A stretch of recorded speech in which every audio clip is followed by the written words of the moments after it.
Got two issues with Chicago. Talk to me. DeRozan and Levine, can they play together? After the 2021 NBA offseason, Bleacher Report decided to rank the worst signings of free agency.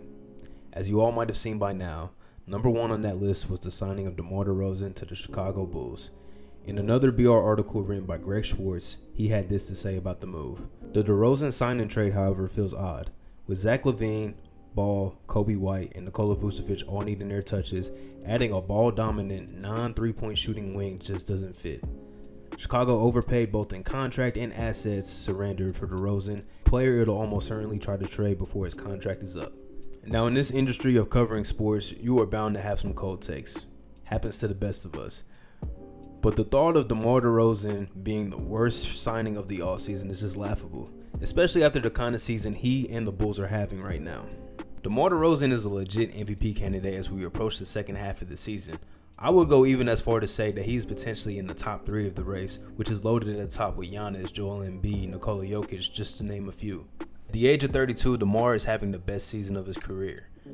He is averaging a career-high 28 points per game, along with 5 rebounds and 5 assists per night. He's doing all that while still shooting 51% from the floor and a career-best 34% from 3, even though it's just on 2 attempts. DeMar has been incredible in the fourth quarters of games this season, which is a big reason why the Bulls are tied for the best record in the East going into the final part of the year. DeMar was also an all-star starter this season, which is just great to see at this point in his career. As someone who was openly dealing with mental health issues off the court, it is refreshing to see him having the best season of his career at this age of 32.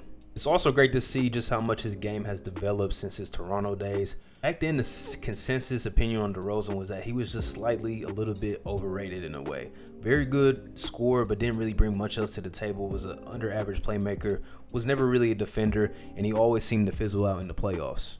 Now, a lot of those Raptors runs were ended by LeBron James, so it's not really that much to fault them for, but DeRozan did have his struggles in the postseason, and I think his time in San Antonio really helped him develop his game out even more as he became a much better playmaker with the Spurs under Greg Popovich, I believe averaging 6 or 7 assists in each of his 3 seasons in San Antonio. I think his time in San Antonio really helped him put everything together, which is why we are now seeing the best version of DeMar DeRozan. As for the Bulls as a whole, it's still unclear how this team will perform in the postseason, but any fan from the Windy City will tell you that they are just happy to see this team being competitive again. I mean, I have friends that are Bulls fans that said they were expecting a 6 seed out of this team at best, but now they have a legit chance to have home court advantage throughout the Eastern Conference playoffs. Now, I'm not sure how the Bulls stack up against the rest of the Eastern Conference when it comes to being contenders, but the East is so hard to predict right now because if you look at the top 7 teams, 5 games separate those squads from each other.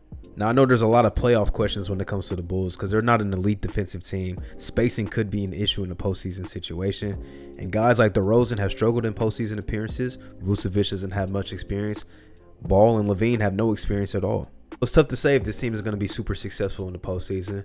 But the way the East is so wild this year, there's no telling if the Bulls will be able to make a deep run or not. But one thing I'm excited to see is to see if DeMar can rewrite the narrative on his playoff struggles. I think if there's any year for him to do it, it'll be this year.